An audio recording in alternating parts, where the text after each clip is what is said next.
Welcome back, and I'm Chef Dave, and going to bring you some more Chef Dave culinary tips. Today we're going to learn how to sear meat, and for all intents and purposes we're going to be making a beef bourguignon today.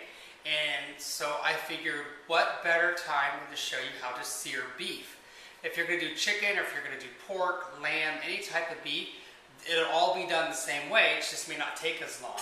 Also remember, when you're searing meat, that it all has to do with how large it is how long it's going to take. You can sear large cuts of roast and steak and so forth, or you can sear a whole chicken breast. It just depends on what you're going to be using it for. We're going to be using it for stew.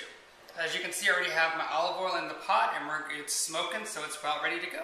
So as you can see, this olive oil that I'm going to be using to sear in is already starting to smoke, and I lifted it off the stove just to kind of keep it from getting too hot. And that's the best way to keep something getting hot. Don't move it, just lift it and let the air get around it.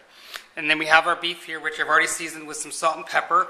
I would only use dry, I wouldn't use fresh whenever I'm using searing meat, because the fresh will actually burn. We're going to put this right in our pan.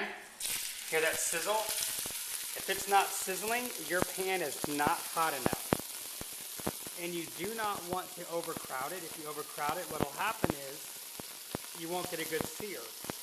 And we definitely want to sear on this meat.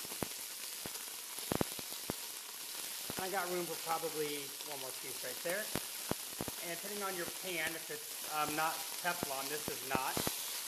You're just going to mix this up, and got that going. And I got my trusty metal tongs here. And as it begins to sear, I'm just going to toss it to make sure that every side is getting done.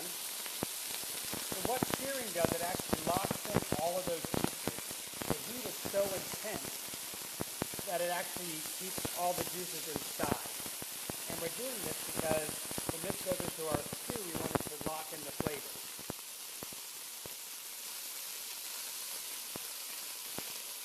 Looking good.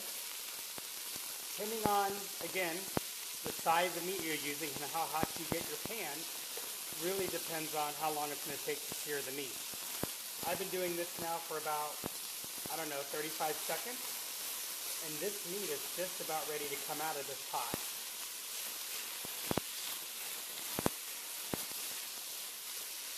Looking good. Almost.